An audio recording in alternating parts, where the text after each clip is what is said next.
sheekh Shantaay oo maanta yaan reaction ka bixinayna daaci mukhtaar warbaxa YouTube leedii aad haysatay maanigan hadda reaction kaagi ku soo dartay markaan kala Soomaalidu maxay ku mahmaada af wax cunay xisho maxaa loo taraarixiyay daaci mukhtaar waxaa loo taraarixiyay afo maxaa ku dhacay markaas madaxiya wareegta sheekh Shantaay baa ay qabtay mana qaylan baan weeye been shalay aduu sheekh Shantaay maxaa u cayd shalay Shantaay ma caayid maxaa tiri waayee waxaan yiraahdaa anigu Shantaay sheekhu ma aqaan masaajidka sheekh Shantaay halkuu ku yaala mooji yareer muqdisho masaajidka soo baadhaan aduu ma raadis marwa fertility center xarunta daaweynta cudurrada taranka sida dhalmo la'aanta ragga iyo dumarka alla ayaa awlaadda bixiye hamiirada gogasha dhiciska dilinka burabiyoodka iyo xanuunada kale ee taranka fadlan nagu soo booqo xarunteena muqdisho taleex ama nagala soo xiriir taleefanada shaashada kaaga muuqda mahadsanid magaalada muqdisho dhan baanu soo baadhnayo masaajidka ka soo waayay ilaa muqdisho waanu kula joognay sheekh Shantaay yoolkiisu waa yool nuuce ah sheekh Shantaay yoolkiisu uu ka weyn yahay gaari iyo efo Shantaay khasab baa isku kaaya bartay dhibi baa isku kaaya bartay daaci mukhtaar walkaas aan ku kala harnay cajiib ah tay hadda dawaadi Allah aan rabo in dadku inay bartaan waa in sida Shantaay oo kale aan umada Ilaahay qabsada Soomaa baabajay wax yar oo munkar markuu sameeyo hore ka soo qaada jirta xaqiiq waay umada Soomaalidu way ku taqaanaa warheeda sheekha waxa dhigo Ilaahay ku barakeeye iPhone ka maalinku ku dhiibay kadib 5 dimbiyo kala maxaa ugu soo hadli weys aduu sheekh Shantaay maxaa u taqaan daaci mukhtaar wallahi anigu Shantaay sheekhu ma aqaan maxaa u taqaana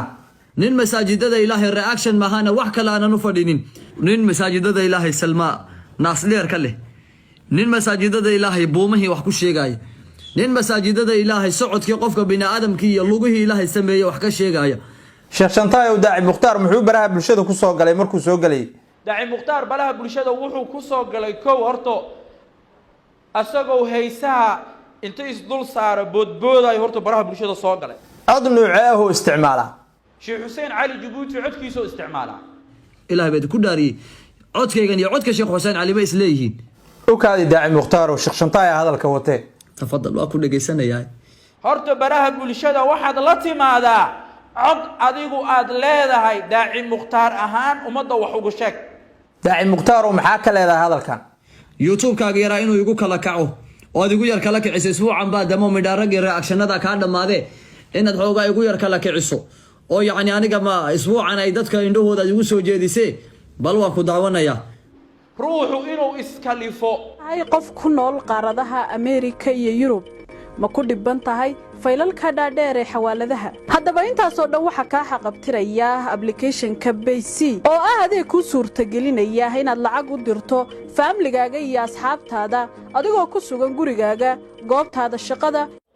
codkiisa codaan ahayna inuu ku hadlo islaamku ma ogola waa xaraam umada Ilaahay amaan gali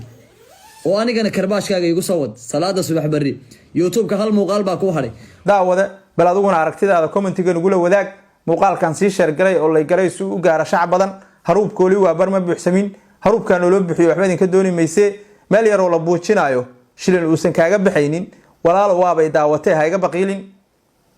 muuqaalka xigeentan ka gaari doono waa anigu wasiirka cadaaladda social media oo idin leh